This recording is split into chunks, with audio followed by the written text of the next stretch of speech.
one more thing.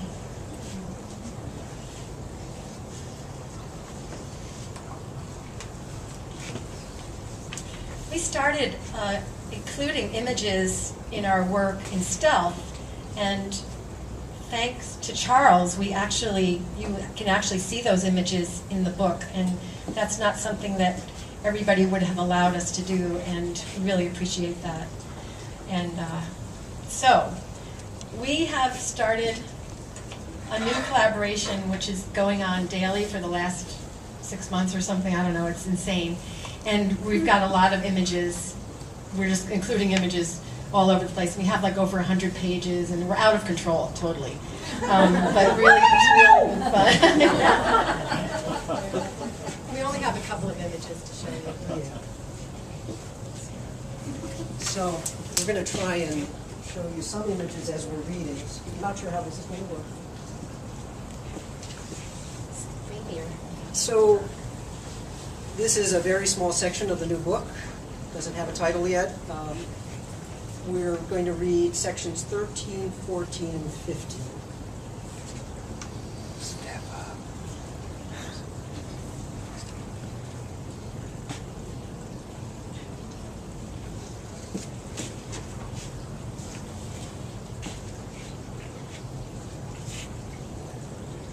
Section 13. The future is a fractal. The motion of a particle through space can be considered a signal. When angles bifurcate, hell polaroids into stars. All men count on the jagged coastlines of lace. The future embeds itself in equations of pesto and aubergine. Tying a rope around anything is fun.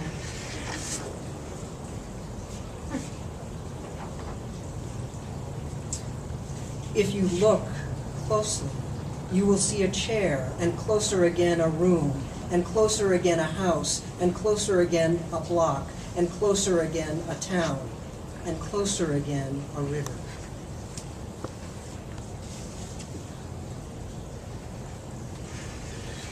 When you draw back, zooming out of the dark like a bug running in place on a laser beam, you will see the river as you created it. There are more insinuations than rivers. A plausible river journeys down. The space inside a river is a house. But they said it was a wave. But they said the window, but they said it couldn't. But they, the rails, but the rock. But they said it was carried away. But the card, the catechism. But they said it wouldn't rain. But they said the wall. But they said we could swim. But they said run. But they said the pink grapes. But they held me only so long. But they were mine. But they were gone. But it was carried. But it wore red. But the rain. But grace. But run. Section 14.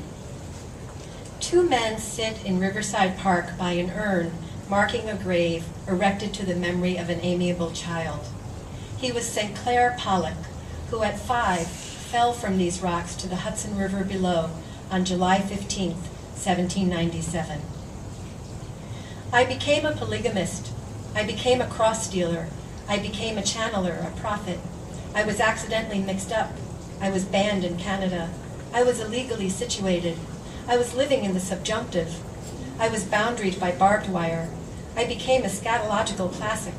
I was born in Teaneck. I became a tale of homoerotica. I became a homo in the midst of war and nightlife. I became a ghost note. I was thrice divorced. I wore the smile of a whore. I was a whore. I was thrice aborted. I was an abortion monger. I was a collection of video clips. I was sweet fruit. I was an alluring view. I was a memory of ruined grace. But I never meant to leave. Never had an ounce of fever, never told anyone, never renewed.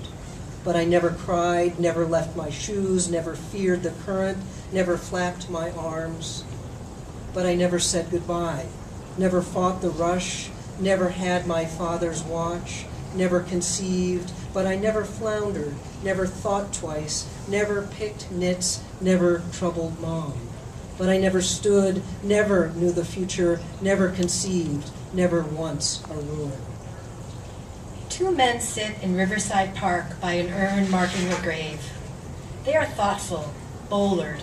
They are pallid, solid. One is my grandfather. The other is also my grandfather. Two young grandfathers sitting by an urn that marks a grave, engaged in a conversation about the river and its tides. The sea reaches us twice a day, says one, looking south. The other is chewing juicy fruit. Had yet to be conceived, to be captured, to walk past 13,000 bodies, to chew wire, to know typhus, to crawl out, to find the woods. We sent flames of breath into the negative space around continents. We noticed the slender lines of cattle. Mist settled in our hair. The earth spun in stop motion some days. The illusion was like a grave site, real when we looked at it, vanished when we looked away. Section 15. They tried to think of an enclosure, some rayon spray to hold the unholdable, some arduous dirt, some fence for one ocean then another, some wall against the air, some dam for all the rivers, some arterial block, some magic garment, or just some magic. When we looked again, the rain had changed, and the air seemed pinked. We listened to the drone, the roar of no wind, no cicada, no rabbit. How is it that we are prone to wander? Even in our beds, we fly over spires and globes we've never seen. Is magic illusion or prayer? Here, put it on. He ate the flower, ate the marrow on the bed, the same time the funeral, the rabbi's cushion, a slant of infinite outcomes, a barreling, unforward, untoward rush of almonds and lamb shank, a velvet remnant of his mother's dream, a clairvoyant custom of hand slaps and whitewash, 5 concentration camps, a rail line, a boxcar, and a guard with a conscience who could not carry out his orders to kill. Irving Sr., 1925 to 2011. I do not hate anyone. If I hate, it kills me in here, he said, pointing to his heart. We sent light into bone on top of bone. We noticed that human beings, upon waking, will rub their eyes, before they stretch their legs, before the earthen voices, as if they can't believe what they see. I don't hate anybody, he said.